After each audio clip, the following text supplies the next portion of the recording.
about that with my panel. Joining me now, former Florida Congressman and MSNBC political analyst Carlos Curbelo in sunny Miami, co-founder of Black Voters Matter, LaTosha Brown, and Democratic pollster and founding partner at Hit Strategies, Terrence Woodbury. And Terrence, I'm going to kick it off with you.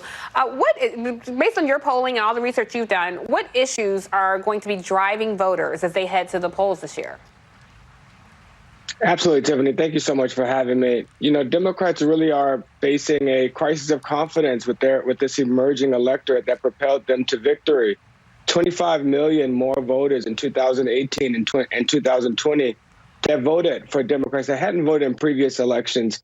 And in our focus groups and polls, we are beginning to see a drop in morale, a drop in enthusiasm from that emerging electorate of younger voters and voters of color that are focused on the COVID-19 recovery, on economic recovery, and frankly on racism and discrimination, which is a top issue of voters of color and young voters. And while I believe the Biden administration has made significant progress on many of these issues, it doesn't matter if progress is being made if these voters do not feel their lives becoming materially better. And so I believe that there's both a governing problem, but more importantly, a messaging problem that Democrats are going to have to solve ahead of the 2022 midterm.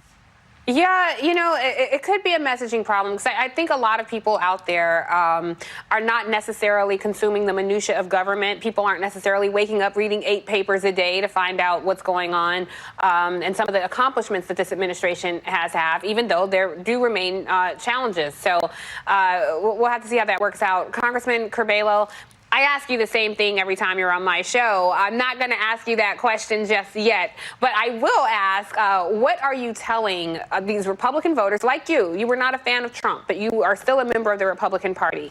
There are the never Trumpers out there, and I just wonder for folks like that, what is the advice when it comes to down ballot races, keeping in mind that the policies before helped pave the way for this man to the White House? So what's the advice now? Congressman, we're having some trouble hearing you. Let's see. I'm going to go to LaTosha. We're going to work on your audio. I'm going to go to LaTosha. We'll come right back to you. Hold that thought. LaTosha, while we work on the congressman's audio, let me get to you. So we talked about the path to the ballot box. It's going to be challenging to even get there. There's so much voter suppression still ravaging the country. Are you going to be able to out-organize some of the legislative failures that will allow these hurdles to essentially stay in place? And we got to remind folks, the legislative branch of government is up for grabs.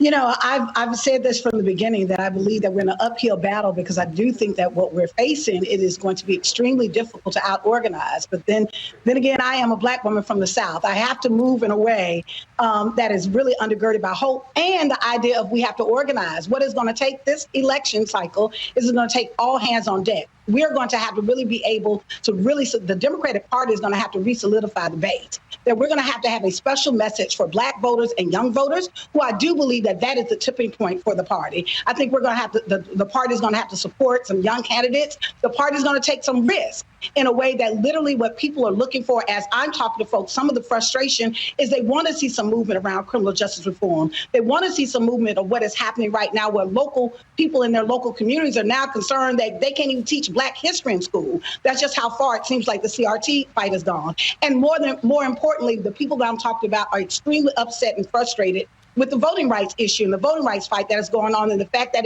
we don't have legislation that has been passed. So I think there's 3 things that's going to have to happen. The first thing is I do think that the Democratic Party is going to have to re-solidify the base and have a message to really be able to go out and don't take the base for granted that they're going to come out. The second thing is I think we're going to have to shift the paradigm, that there's going to have to be support for new candidates, for candidates that are progressive candidates, and they're going to have to pull the full weight behind that.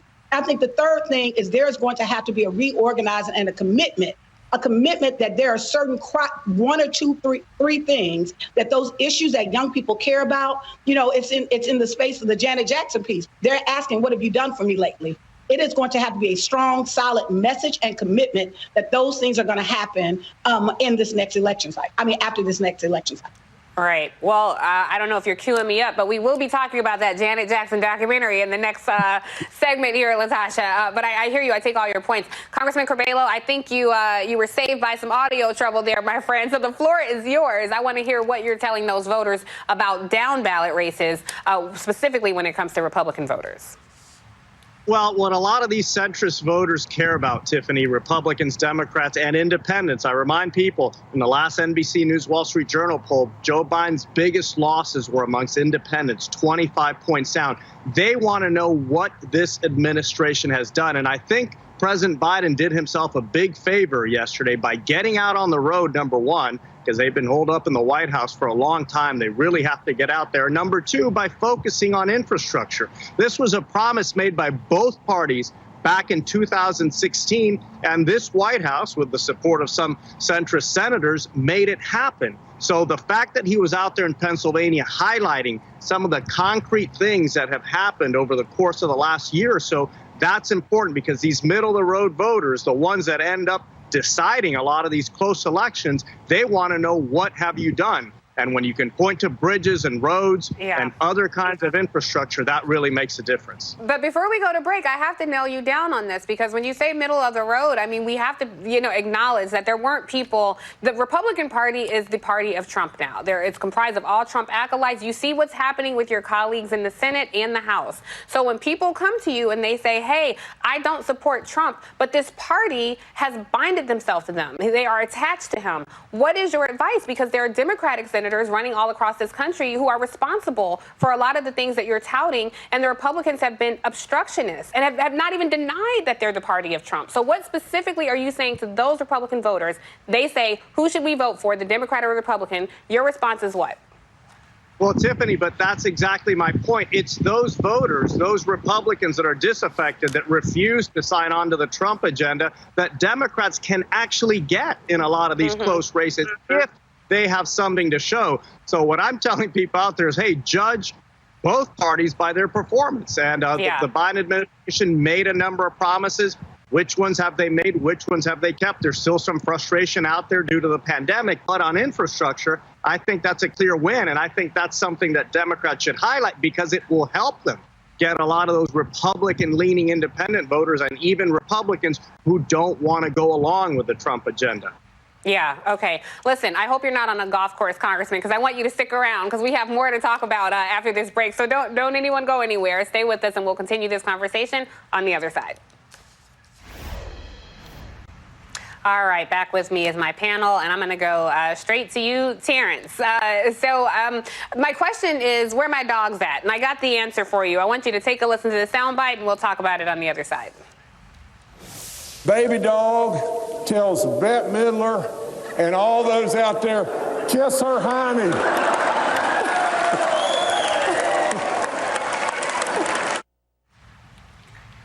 I am only laughing because that dog is adorable and I love dogs. But Terrence, I on a serious note, this is a Republican governor who was responding to Bette Midler because she was saying, Joe Manchin wants everyone to be like the folks in West Virginia, and she called them poor, illiterate, and strung out, which of course is not true by any means. But I think she was trying to make a different point. Joe Manchin's not up for re-election. But is this somebody, based on your polling, is this somebody that can survive another round of elections? I mean, could a Republican unseat him? Because I'm not sure that you get a Democrat out of West Virginia. Yeah, I think Joe Manchin has done great politics in West Virginia. He has not faced a lot of threat from the left here. I think Senator Sinema is in a lot more trouble in Arizona, and I think that frankly, Democrats are just going to have to be able to show or move beyond the procedural and debate of the Senate right now. Joe Biden is a creature of Congress. He's a creature of the Senate, but he's going to have to get out of Washington like he did yesterday, getting into Pennsylvania, and show that he's actually making people's lives better. The progress that is being made. I agree with you. I think with Sinema, we'll see. I mean, she was not up for re-election, but Congressman Ruben Gallego is certainly being drafted there. LaTosha, I want to shift to you because the vice president's going to have quite a role to play in midterms. What do you anticipate her role being on the campaign trail, and what should it be? I think Vice President Harris, I think her role in terms of being able to connect with people and women, because what we know is that women are the base vote of the party, and to be able to energize the base of women voters who are very frustrated with what is happening right now with reproductive justice, where we see what happening with voting rights. So I think that she has a key role for that.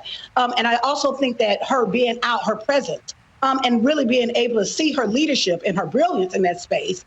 I think that women recognize that even some of the attacks on her, attacks that we've seen on other women who have served in political office before. Now, I also want to go back to a point that you made earlier around there is election after election, there is this whole call that what is going to save the Democrats is this mythical, reasonable, rational Republican who has not showed up. Where have they been when it came to the Voting Rights Act? Where have they been? What we've seen is even with VP Harris, they've treated her in such a way that even down to her laughter. And we've seen that over and over again when it comes to sexism and racism in this country. What I do think is I think that she should lean in the fact that she is a woman of color, that she represents multiple communities that are going to be critical in this election, and that literally she's given the space and the opportunity to really be able to keep beating the drum for voting rights, for immigration reform, and those things that we care deeply about.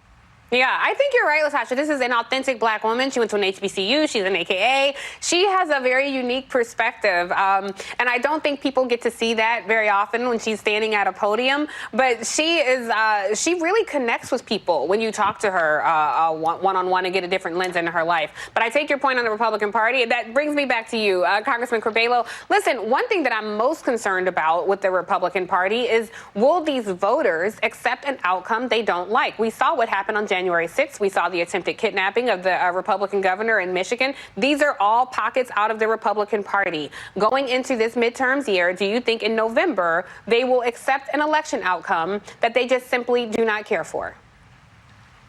Well, Tiffany, I do think that our country slowly is growing out of the big lie, slowly is coming to terms with what happened on the 6th of January. I think the commission is doing a very good job of putting... Congressman? Based on what? Because I haven't seen it.